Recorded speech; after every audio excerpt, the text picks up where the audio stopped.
In today's journey, we cover some physical forms of abstract flavor additions used in fermentation. We won't be fielding everything seen on camera right now, but just know that we have fielded questions about everything on camera right now before. And because Phil's probably most famous for his cherry Weizen and cherry cider, we're going to use blueberries as the prop today. It doesn't actually matter because it's just a stand-in. Because we actually have 5 different ways to add blueberry to anything. And that just seems more interesting than hearing that we would recommend a pound of frozen blueberries per gallon of almost anything.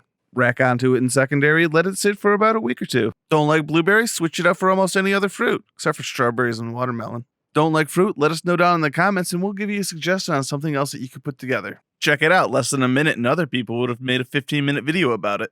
But why? Why is frozen better than the other forms of blueberry that you could add to make flavors? Wouldn't dried blueberries and blueberry juice contain all the same good stuff that frozen blueberries have?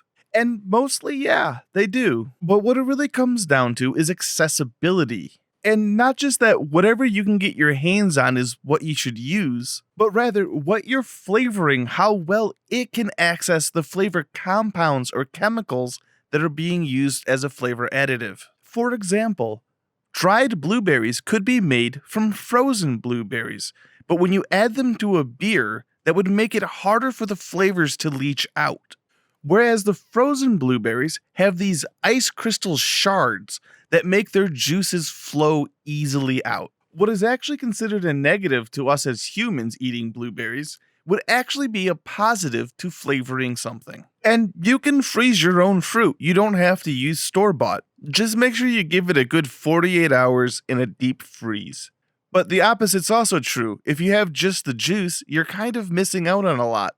Drinking apple cider isn't kind of really the same at all like eating an apple. Sure, it's appley, but it's kind of missing, the texture, the skin, and all the other parts that make it an apple. It's mostly just the sugars from the fruit that make it into the juice.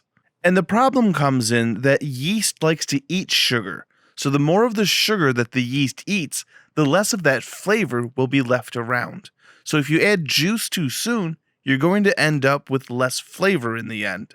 So a good way to think about it is the juice has a lot of really accessible sugars available right away, whereas the dried has all the sugar and the essence that makes up the blueberries, but also has the sugars locked away.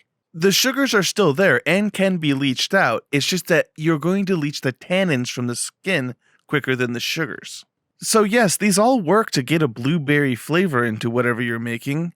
It's just how and what flavors you're getting out when will have an impact on your final product. And we do recommend experimenting with all 3. Dried blueberries would work best in the primary, frozen in secondary, and the juice can be used to either finish, prime, or even add at serving, like a snow cone, but with fruit juice. But where are the other 2 forms, you ask? Well, there's blueberry honey. Technically that's macadamia nut honey, but Phil has some blueberry honey. And of course, there's also the flavor extracts, being played by maple today. We save these for later because we don't think they're the best ways to do things. Extracts are great for those hard-to-reach flavors, or for when you can't get that flavor as intense as you'd like. And yes, the blueberry honey tastes amazingly like blueberries, but it's not cost-efficient if you just want to get some blueberry flavors in. We'd recommend saving that for back-sweetening a mead. Or if you're looking for that wow factor for a beer competition, that's great for priming a bottle. Their downfalls end up being that the extract just comes in one-dimensional, and varietal honey is hard to get and pretty pricey. But if there's one takeaway, avoid fats. This is a real ingredient a customer's tried to use before. Think about how much water and oil don't want to mix together without an emulsifier. There are other ways to get chocolate flavors into your things without using something stupid. But spice is a different episode. Today it's all about the sugar. And just to recap, what we've talked about today works on basically any fruit, besides watermelon and strawberries. It's just too delicate. And despite a variety of rare honeys, we don't have the watermelon honey. And sometimes different fruits, you just have to deal with what format you can find it in. Like this fruit spread looks like it might be promising, but it might be harder to dissolve into water than it's worth. So we might wait till we do our own experiment before we recommend that one wholly yet. Whereas we've been known to top off a keg or two with some blueberry or cherry juice, or concentrate. just be ready when you experiment with things like pineapple and pear, as they can come with their own little bits of sediment. In fact, one might say that that sediment's part of where the flavor comes from. So a good rule of thumb is if it's in the bottle, add it with it. It may settle out, but that doesn't mean that it's not going to impart some chemical compounds that will contribute to flavor. It's important to take a holistic method on this, and not some hippie mumbo jumbo. The whole thing matters. And that has to be true, because otherwise these honeys wouldn't taste the way they do, like this blueberry honey that we have.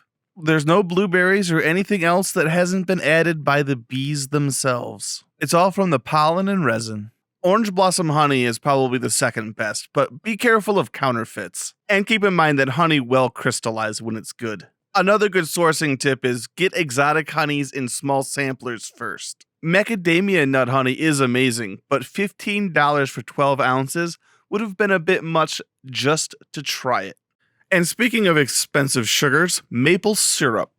It is really cool when a brewery uses real maple syrup to make a beer. It definitely has that crowd-pleasing effect. But this is also that time when you want to start using extracts. Don't worry, not all food chemicals are scary, except for capsaicin. Capsaicin can be very scary, like in this Reaper and this Ghost Pepper. And maybe not everyone's afraid of it, but people might question their capsaicin if it only ever came to them in liquid form, like this extract, which according to its datasheet contains no capsaicin? Maybe I'm reading it wrong.